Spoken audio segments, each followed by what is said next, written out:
Yeah, how's it going, guys? It's Richie, Unicorn Caller here, and I hope you guys are having a wonderful day. We are back. Today is Monday, and it is also Veterans Day, so make sure to support your local veterans. I know everybody is excited for Wizard101 and whatever free code they give out. Currently, as I am recording this, they haven't posted anything yet, so I'm actually going to be doing a double video today, and we'll be making a Veterans Day video, free code video, whatever it is, just dedicated for that. But today we have to talk about the update because that is also another big topic that everybody is talking about. A lot of people are awaiting the update. As you know, test run is officially over. Did a good like 3 weeks of it, so that's good. Hopefully they got enough of the I guess research and data that they needed, and most importantly fix most of the bugs and glitches, because it started off as a really rough test run, and there's still a lot of bugs and glitches with it, but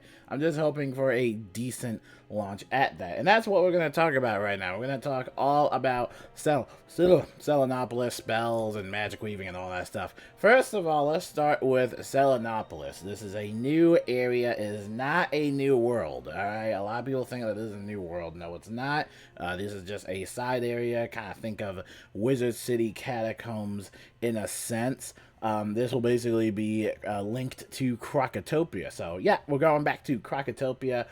Love the story. I think the story is really cool. I didn't finish it, so I plan on doing it in live realm. But yeah, it was pretty fun. I think the only thing I didn't like about it was just the solo questing experience, just because personally for me, I am a support player mostly, and I just really don't like attacking a lot.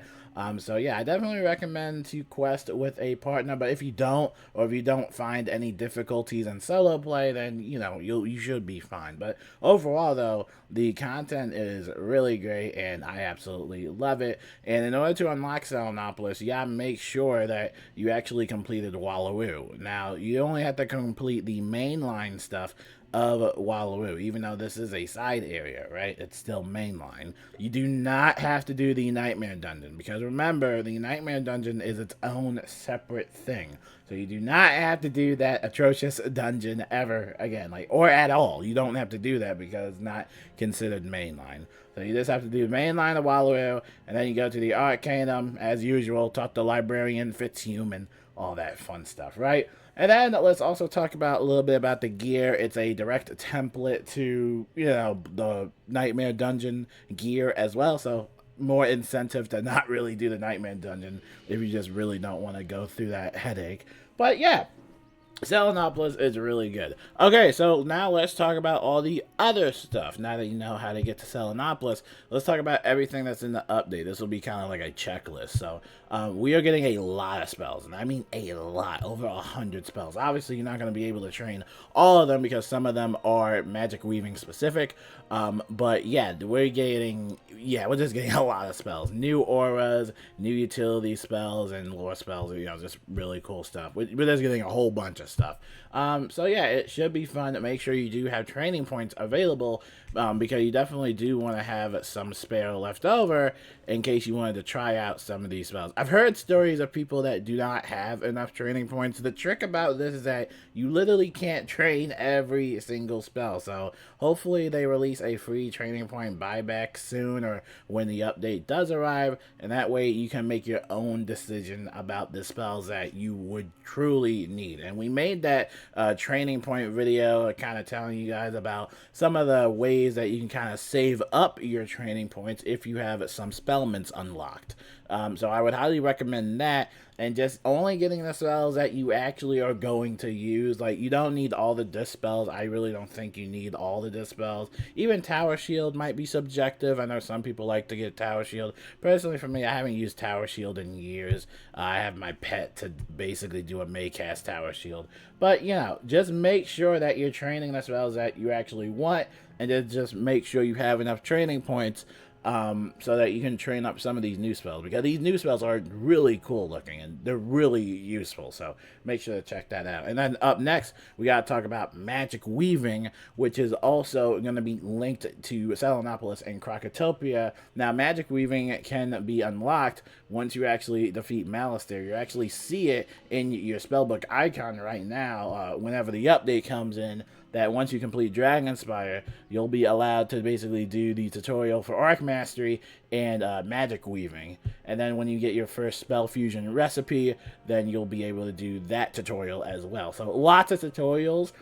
Tons of stuff to learn about the game, but once you do that, it will actually take you to Selanopolis itself, and that will take you to the Blended Grove, where you can basically only choose one basically school to dual school with. And we talked about dual schooling. A lot of people aren't the best with dual schooling. Trust me, I don't like dual schooling as well, but I think it will be a nice little side content. Now, this is content that you don't have to do. That is also optional. Magic Weaving entirely is optional. You do not have to participate in it in case it becomes too much of a chore. We already talked about how the labors seem very tedious. I think that's definitely where a lot of people will drop off with it in a sense, but for someone like me that doesn't really do anything, it should be easy for me. It should be decent. We'll see what happens. Hopefully it's not too buggy or glitchy or anything like that, but we'll see what happens. And then we can talk also about some of the latest controversies in the game. Lots of stuff. We talked about that Bazaar change, which, quite frankly, that was just something in test realm, and it's not going in live realm. So if you're afraid for your empowers, don't worry. Just breathe in some fresh air. No, there is nothing happening with the empowers. It did leave a bad taste on the community's mouth, though, that this was even a thing that did happen in the first place. And I know eventually that KI does want to do something about the quote-unquote black market, or whatever you want to call it at this point. There are definitely a lot of solutions to kind of avoid issues like this, but that's just something that the company itself will have to figure out on their own terms, because I think Richard Hatecaller pretty much gave them an earful when he did that video. So they should definitely figure that out for themselves. Honestly, increase the gold cap. I mean, that could be also step in the right direction. Increase the gold cap. The next controversy was also talking about the Crocotopia textures, which, if you guys don't know, the Crocotopia textures will not have classic mode available. You have that available for Wizard City, but that will not be available for Crocotopia. So once that update hits, you will no longer see the classic mode styles for Crocotopia at all. We can actually go visit Crocotopia right now,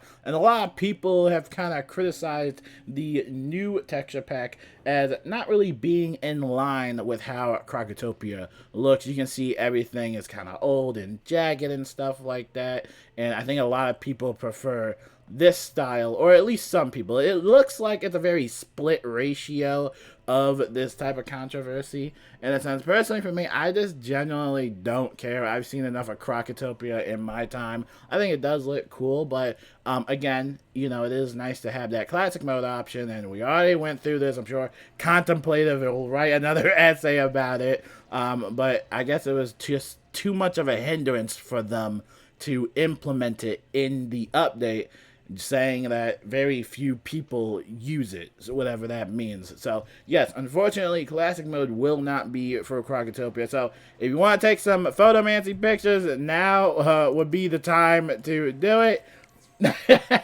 Now would be the time to do it. And then the last and final controversy that I can think of would have to be Magic Weaving, which we kind of brushed past and talked about just now.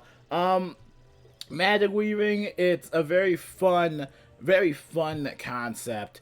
The problem is that, you can't use all the spells, which we've talked about multiple times, and they've already mentioned that it's supposed to, I guess, encourage, in a sense, dual schooling, which understandable, but it does suck that you can't cast, some of these other spells. It is very unfortunate. So that also might be a downside to Magic Weaving, and it might even become a lost type of function in the game alongside gear stats and other stuff. It just might be one of those things where a lot of people or players might not get heavily invested into it because people just genuinely don't want to cast any off-school spells. In a sense. I mean, they look cool. I will say that. They're like retextured, reskinned type of spells, and of course it is always fun to cast new spells, but at the same time, am I ever going to get to a point where I'm going to cast a Storm Forest Lord?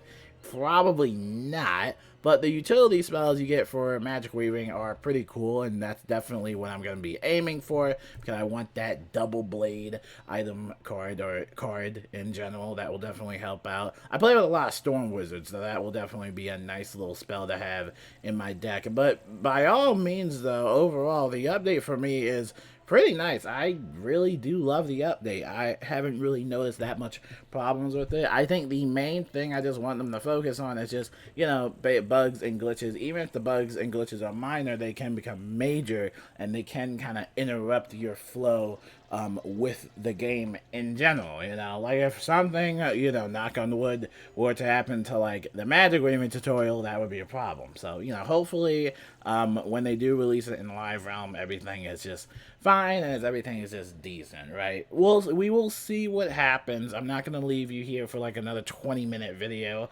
Just wanted to share my thoughts about that, and hopefully you guys are getting ready for the update. Now, if you're curious about when the update will actually happen, be on the lookout on their social media pages, because you might see them say something about a little maintenance, and usually that maintenance will include a Wizard101 update. So be on the lookout for that, and of course we'll keep it to you on the news channel as well. I haven't uploaded in a while because I've just been kind of focusing on Call of Duty right now. If you guys don't know, this channel started on Call of Duty and Minecraft, you know, back in the day. And also, there hasn't really been that much Wizard101 news lately. Lately, it's just been a lot of Crown Shop stuff and just other stuff that we've already talked about in previous videos. So I'm trying my best not to just keep repeating the same news over and over and over again. You know, I wanted to get some new news. But yeah, until then, I will see you guys later. I'm probably going to upload some Call of Duty videos. Don't be discouraged by that. I'm always going to be a WizTuber by heart. And yeah, until then, I will see you guys later. Like I said, happy Veterans Day. We will wait to see what Wizard101 releases for that, and we will be a double upload. But until then, I will see you guys later, and yeah, peace out.